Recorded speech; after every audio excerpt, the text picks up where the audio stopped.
आज मैं आपको ये क्वेश्चन 23 जो है ये आपको सॉल्व करके बताऊंगी। और ये जो क्वेश्चन 23 ये मैंने क्लास 10th की मैथ्स की आर.डी. शर्मा की बुक से लिया है। ये आर.डी. शर्मा की बुक है और चैप्टर का नाम है ट्रायंगल्स और पेज नंबर 7.74। तो आपको ये क्वेश्चन 23 जो मिल जाएगा और ये क्वेश्चन लेवल 2 टाइप क्वेश्चन है। तो चलिए क्वेश्चन को समझते हैं। क्वेश्चन क्या बोल रहा है, इन फिगर 7.142 ये डायग्राम दिया रहेगा एग्जाम में। ABC is right angle at C। यहाँ पे बोल रहा है कि ABC क्या एक ट्रायंगल है और किस टाइप का है, ये राइट एंगल ट्रायंगल है। और किस पर राइट एंगल बनना है, एंगल C पर बनना है, ठीक है ना। इस पर 90 डिग्री का एंगल बनना है, ये राइट एंगल ट्रायंगल है। अब यहाँ बोल रहा है कि and DE perpendicular to AB। और ये जो DE है, DE ये किस पर परपेंडिकुलर है, AB पर। डी किस पे परपेंडिकुलर है, AB पर। Proof that triangle ABC similar to triangle AD। हमें यहाँ पे ये प्रूफ करना है कि ट्रायंगल ABC जो है और ट्रायंगल ADE ये बड़ा वाला ट्रायंगल, सबसे बड़ा वाला जो ट्रायंगल है और ये जो छोटा ट्रायंगल ये बना है, ये दोनों आपस में सिमिलर है, ये प्रूफ करना है। और हमें यहाँ पर क्या फाइंड करना है, लेंथ। किसका लेंथ, AE की क्या लेंथ है और DE ये DE मतलब ये लेंथ और ये DE, हमें इन दोनों का लेंथ भी फाइंड करना है। तो चलिए इस क्वेश्चन को हम सॉल्व करते हैं। तो सबसे पहले मैं यहाँ पर डायग्राम बना लूँ, ठीक है। ये मैं यहाँ पर डायग्राम पहले बना लूँ। सबसे बड़ा ट्रायंगल हमारा क्या है, यही है, इसका कि नाम है AB और ये C। क्वेश्चन में कह दिया है कि इस ट्रायंगल में राइट एंगल किसे बनना है, C पर। तो ये 90 डिग्री का बना एंगल। अच्छा, अब यहाँ पे क्या बोल रहा है कि एक पॉइंट यहाँ पर D है और यहाँ से एक परपेंडिकुलर लाइन किस पर ड्रॉ किया गया है, AB पर। तो ये D है और ये हमारा D है और ये हमारा E है, ये परपेंडिकुलर है AB पर। क्या है, DE परपेंडिकुलर टू AB। ये गिवन है, देखिए यहाँ पर क्या है, गिवन है, ठीक है। अच्छा, हमें यहाँ पर क्या फाइंड करना है, पहले हम ये लिख दें कि यहाँ से लेकर यहाँ तक जो लेंथ दी हुई है AD की, AD कितना दिया हुआ, 3 सेंटीमीटर क्वेश्चन में ये। और DC यहाँ से लेकर यहाँ तक जो दिया हुआ है 2 सेंटीमीटर दिया हुआ है। और ये BC की वैल्यू दी हुई है 12 सेंटीमीटर। हमें यहाँ पे क्या फाइंड करना है, AE ये फाइंड करना है और ये DE, यानी कि हमें फाइंड करना है AE और DE की क्या वैल्यू है। और ये हमें निकालना है। और दूसरा हमें क्या प्रूफ करना है, टू प्रूफ हमें क्या प्रूफ करना है, देखिए ट्रायंगल ABC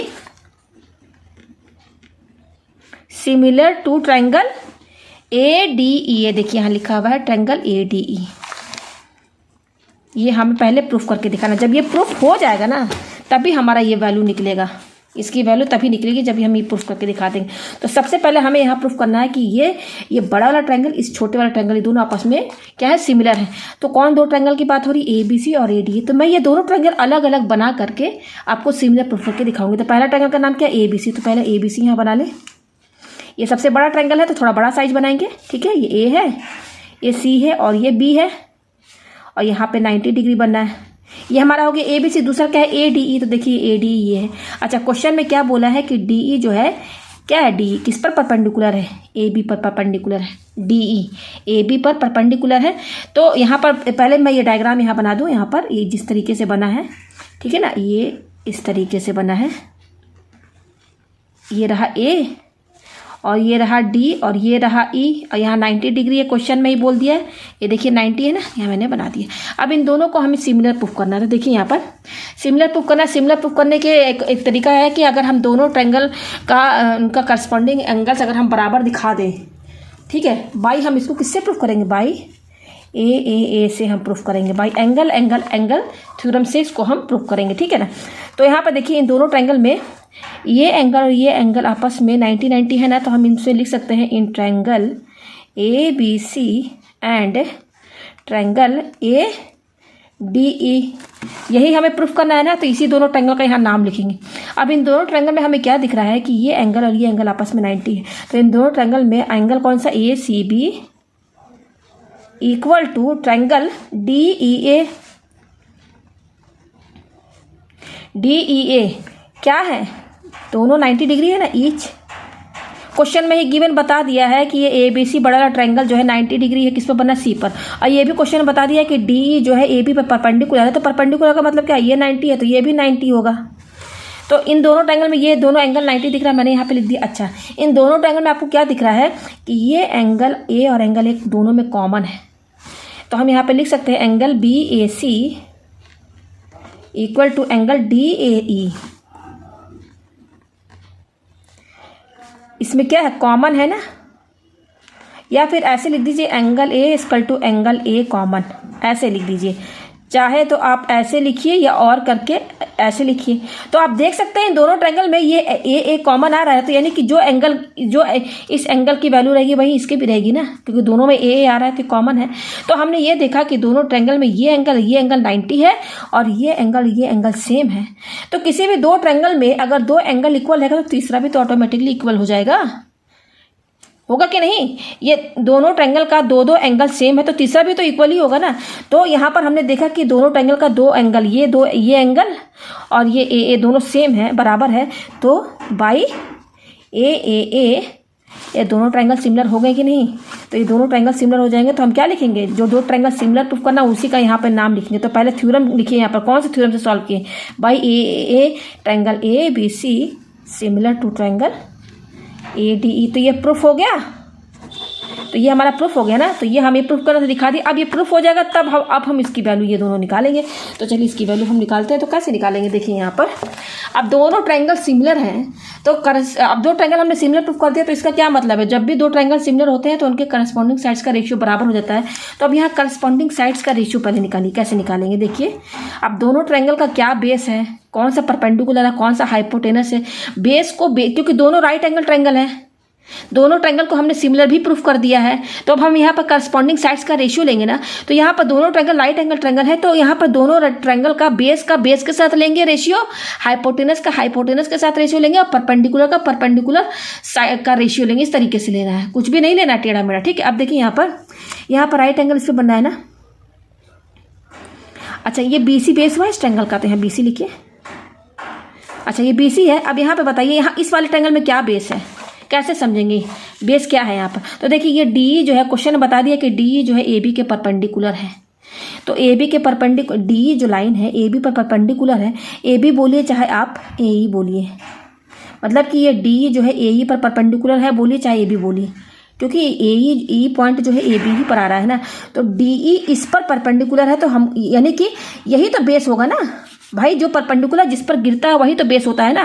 तो ये परपेंडिकुलर इस साइड पर गिर रहा है तो यही तो बेस हुआ ना, यानी कि AB ये बेस है, यानी कि AE तो बेस हुआ, इस ट्रायंगल का बेस AE हुआ ना।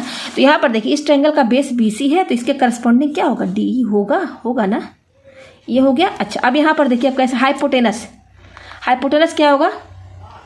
अब हाइपोटेनस क्या होगा, देखिए इस राइट एंगल ट्रायंगल में हाइपोटेनस जो सबसे लॉन्गेस्ट साइड होती है हाइपोटेनस, तो इसका हाइपोटेनस क्या है, AB है। तो यहाँ AB लिखिए।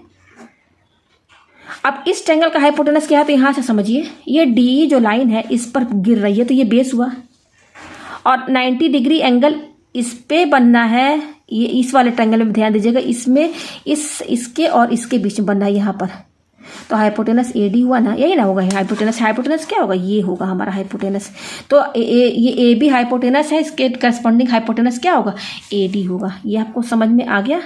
तो अब बच क्या रहा है हमारा, यहाँ पर देखिए BC हो गया, AB, अब AC बच रहा है। तो AC की करस्पॉन्डिंग क्या होगा, क्या बच रहा है इसमें, देखिए हमारा क्या क्या यूज हुआ, ये DE यूज हो गया और AD यूज हो गया। तो यही होगा ना हमारा परपेंडिकुलर लाइन।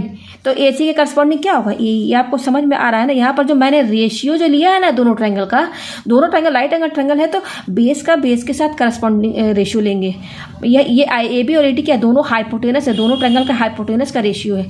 ये परपेंडिकुलर जो लाइन है उन दोनों ट्रायंगल के परपेंडिकुलर लाइन का रेशियो है। इस तरीके से लेना है। ये रेशियो ले लिया, ये रेशियो मैंने क्यों निकाला, क्योंकि दोनों सिमिलर हमने प्रूफ कर दिया तो ये आ जाएगा, ठीक है, थ्योरम की हेल्प से। अच्छा अब हम यहाँ पे क्या करेंगे, अब यहाँ पे वैल्यू रखिए।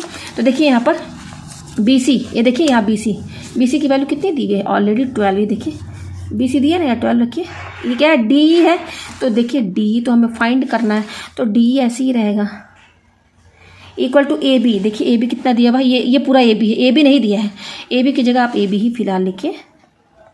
ये क्या है, AD है ना, तो देखिए AD, ये देखिए AD की वैल्यू कितनी दी हुई, 3 सेंटीमीटर, यहाँ 3 लिखिए। इक्वल टू ये AC है, देखिए AC, ये AC ये है, ये देखिए AC, ये पूरा AC है ना। तो AC में इतना 3 दिया है और ये इतना 2 दिया है, ये 3 है और ये 2 है। तो AC क्या होगा, 3 और 2 जोड़ देंगे 5 हो जाएगा। तो AC की वैल्यू कितनी निकलेगी, 5 निकलेगी ना भाई। ये 3 और 2 जोड़ देंगे तो AC की ही तो वैल्यू निकलेगी। तो AC कितना हुआ, 3 + 2 5। तो यहाँ 5 लिखिए और AE हमें निकालना है, ये देखिए। तो इसकी जगह आप AE लिखिए। ये इतना आ गया ना, जो जो वैल्यू हमने यहाँ पर लिख दिया। अब मैं यहाँ पे लिख देती हूँ, ये जो AC है ना, ये AC क्या है, AD प्लस DC, इसके सम के बराबर ही तो होगा ना। AD कितना है 3 सेंटीमीटर और DC कितना है 2 सेंटीमीटर, तो ये हो गया ना 5 सेंटीमीटर। तो AC यहाँ पे मैं निकाल के दिखा दे रही हूँ ना, ताकि किसी को कन्फ्यूजन ना रहे। तो यहाँ पे AC की वैल्यू मैंने 5 रख दी है। अब यहाँ पे ध्यान दीजिए, AB पर ध्यान दीजिए। AB देखिए, ये बड़ा ट्रायंगल जो है मैंने यहाँ ये अलग से बनाया था ना, तो ये BC कितना दिया हुआ है, यहाँ से लेकर यहाँ तक 12 दिया हुआ है ना। अच्छा AC, ये AC कितना है, ये 3 + 2 अभी मैंने बताया। AC कितना आया है 5 सेंटीमीटर, तो ये पूरा कितना होगा 5 सेंटीमीटर होगा ना। ये मैं बड़ा वाला ट्रायंगल ले रही हूँ, ये छोटा वाला ट्रायंगल, ये वाला लाइन मैंने D यहाँ नहीं लिया है, केवल ये बड़ा ट्रायंगल ABC मैंने लिया। तो ये BC 12 दिया हुआ है और ये 5 सेंटीमीटर और ये राइट एंगल ट्रायंगल है। तो हम यहाँ से देखिए, ये AB हमें चाहिए ना, तो AB की वैल्यू यहाँ निकालना है। तो ये राइट एंगल ट्रायंगल है, तो यहाँ पाइथागोरस थ्योरम की हेल्प से हम इसकी वैल्यू AB की वैल्यू निकाल सकते हैं ना। तो यहाँ पे लिखिए, in triangle ABC right angle किस पर राइट एंगल है, राइट एंगल्ड एट C पर है। तो ये राइट एंगल ट्रायंगल है, तो बाय पाइथागोरस थ्योरम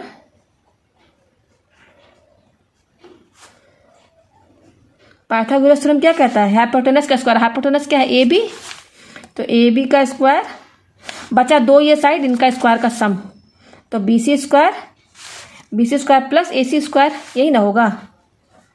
तो देखिए BC कितना दिया हुआ 12, तो यहाँ पर BC की जगह 12 लिखिए, अब यहाँ स्क्वायर लगा, तो स्क्वायर लगाइए प्लस ये AC स्क्वायर, तो AC हमने कितना, ये 5 है, तो AC की जगह यहाँ 5 लिखिए, अब यहाँ स्क्वायर है तो स्क्वायर लगाइए। तो AB स्क्वायर क्या हो जाएगा 12 का स्क्वायर, यानी कि 12 को 2 बार इंटू करेंगे 144 प्लस 5 को 2 बार इंटू करेंगे 5 बार 25, तो ये क्या हो जाएगा हमारा ये हो जाएगा 144 प्लस 25। देखिए एक मिनट यहाँ पर, यस ये 169 होगा, 169। और 169 है, इसको 13 इंटू 13 भी लिख सकते हैं। देखिए 13 इंटू कली 3 3 9 3 3 1 3 3 1 1 1 169, यस 169 जो होता है 13 इंटू 13 के बराबर होता है। इसको 2 बार इंटू करेंगे तो ये 169 आएगा। तो हमारे पास AB स्क्वायर कितना आया 13 इंटू 13, हमें केवल AB चाहिए, तो ये स्क्वायर हटाएंगे तो इस पर स्क्वायर रूट लग जाएगा ना, तभी तो AB निकलेगा। अब यहाँ पेयर बनना है, तो 13 बाहर आ जाएगा, रूट हट जाएगा और यूनिट क्या रहेगी सेंटीमीटर, सब सेंटीमीटर में। तो यहाँ AB की वैल्यू आ गई ना, तो यहाँ पर हम AB की जगह क्या रखेंगे 13, तो यहाँ पर रखिए, चलिए क्या है 12/D पहले लिखिए, और ये क्या है AB कितना आया है 13, और यहाँ नीचे क्या है 3 है, लिखिए यहाँ पर इक्वल टू ये क्या है 5/AE, यही ना है। जस्ट यहाँ पर AB की जो वैल्यू आई है मैंने यहाँ रख दिया 13, ये आया। अब देखिए ये सब तीनों आपस में बराबर है, ठीक है। तो पहले हम ये 2 ले लेते हैं आपस में, तो यहाँ से D निकल जाएगा, तो हमने ये दोनों आपस में बराबर लिए, तो 12/DE इक्वल टू 13/3। अब करेंगे क्रॉस मल्टीप्लाई, तो 13 जो है किससे इंटू होगा DE से होगा ना, और 12 किससे इंटू होगा 3 से होगा ना, ये आ गया। तो यहाँ से DE निकाल लीजिए, तो 12 इंटू 3 और ये 13 इंटू में इधर आएगा, डिवाइड में चला गया ना। अभी देखिए 3 2 6 3 1 3 3 2 6 3 1 3 अपॉन 13, तो D कितना आया 36/13 आया। तो इसको अब हम करेंगे डिवाइड, 36 और ये 13 है ना, तो देखिए 13 2 जा होता है 2 3 6 2 1 2, ये आया 6 में 6 0, ये बचा 1। अब पॉइंट लगा के यहाँ 0 लगा दीजिए, तो ये हो जाएगा 8 3 24 का 4 9 10, 13 एजा ज़्यादा होगा, 13 7 जा ले जाए, 7 3 21, ये 91 आया, 13 7 जा 91, तो 10 में से 1 गया, क्या बचा 9 बचा, ये 0 0, ठीक है। अब यहाँ पे एक 0 लगा दीजिए, तो 13 किससे जाएगा, ये 13 6 जा जाएगा, 13 6 जा, ये आ जाएगा 78, ठीक है। 10 में से 8 गया 2, यहाँ 12 आया, एक 0 लगाइए यहाँ पर, तो 13 फिर कितने टाइम्स जाएगा, ये 9 टाइम्स जाएगा, 9 3 जा 27 का 7 9 11, 9 टाइम्स, तो ये तो बढ़ता हुआ चला जाएगा। तो हम यहाँ पे क्या करेंगे, हमारे पास 2.769 आया है ना, तो हम पॉइंट के बाद एक ही डिजिट लेके चलेंगे 7, पॉइंट के बाद एक डिजिट लेके चलेंगे। तो देखिए यहाँ पर इसके नेक्स्ट वाला डिजिट 6 जो है 5 से बड़ा है, तो इसमें एक जोड़ देंगे, तो ये 2.8 हो जाएगा। तो ये नियरली किसके बराबर आया, DE जो है, यहाँ पे देखिए, यहाँ पे मैं लिख दे रही हूँ, ये DE जो है, इसको जब हम काटेंगे तो नियरली कितने के बराबर आ रहा है 2.8 के बराबर आ रहा है, 2.8 सेंटीमीटर। ये DE हमारा आ गया यहाँ पर, ठीक है। अब यहाँ पे देखिए क्या करेंगे, तो यहाँ पर देखिए DE हमारा कितना है, नियरली 2.8 सेंटीमीटर आया, ठीक है। ये तो मैंने काटा है ना, तब आया ना, अदरवाइज जो आंसर है बुक में वो DE जो है 36/13 ही दिया, तो आप चाहे तो ये भी वैल्यू रख सकते हैं, या फिर आप डिवाइड करके नियरली 2.8 सेंटीमीटर के बराबर भी कर सकते हैं। तो यहाँ पर मैंने ये दोनों आपस में बराबर लिया, तो ये तीनों आपस में बराबर है, कोई भी दो ले लीजिए। तो पहले मैंने ये दोनों लिया, तो यहाँ से मैंने डी की वैल्यू निकाला, वो कितना है 36/13 और 2.8 सेंटीमीटर। अब मैं क्या करूँगी, ये दोनों आपस में मैं बराबर लूँगी, तो यहाँ से मेरा ए ही निकल जाएगा। तो चलिए इसको सॉल्व करते हैं हम लोग यहाँ पर, ठीक है। तो अब मैं इन दोनों को बराबर लूँगी, ठीक है। तो यहाँ से देखिए क्या है 13/3 = 5/a ही है, यही ना है, ये दोनों ले रहे हैं। तो अब क्रॉस मल्टीप्लाई कीजिए, तो 13 किससे इंटू होगा, ए से होगा, और 3 किससे इंटू होगा, 5 से, यही होगा क्रॉस मल्टीप्लिकेशन में। तो ए की वैल्यू क्या निकलेगी यहाँ से 3 × 5, और ये 13 इंटू में इधर आएगा, डिवाइड में चला गया। तो 5 3 15/13 आया, यूनिट क्या रहेगी सेंटीमीटर। तो आंसर ये भी दिया हुआ है, आप चाहे तो डिवाइड कर लीजिए, 13 × 1 = 13, ठीक है। 5 - 3 = 2, पॉइंट लगा के 0 लगाइए। 13 2 जा तो ज़्यादा जाएगा, तो यहाँ पर 13 1 ही टाइम्स जाएगा, ये 10 में से 3 गया 7, अब 0 लगाइए। अब ये कितने टाइम्स जाएगा, ये 5 टाइम्स जाएगा, 13 5 जा 65, 5 टाइम्स ले जाइए तो 65 आया। तो केवल हम पॉइंट के बाद 2 ही डिजिट तक लेकर जाएंगे। अब यहाँ पर देखिए, हम यहाँ पर पॉइंट के बाद केवल 1 डिजिट अगर लेना चाहें, तो इसका नेक्स्ट डिजिट क्या है 5 है, तो 5 के बराबर है, तो इसमें 1 जुड़ जाएगा। तो ये नियरली किसके बराबर हो जाएगा, 1.2 सेंटीमीटर के बराबर हो जाएगा। तो या तो आप ए की वैल्यू ये रखिए 15/13 और डी की वैल्यू 36/13, यही आप आंसर रखिएगा, ठीक है। तो यहाँ पर मैंने जो है ये इस क्वेश्चन को सॉल्व कर दिया है। उम्मीद है आपको ये क्वेश्चन अच्छे से समझ में आ गया होगा।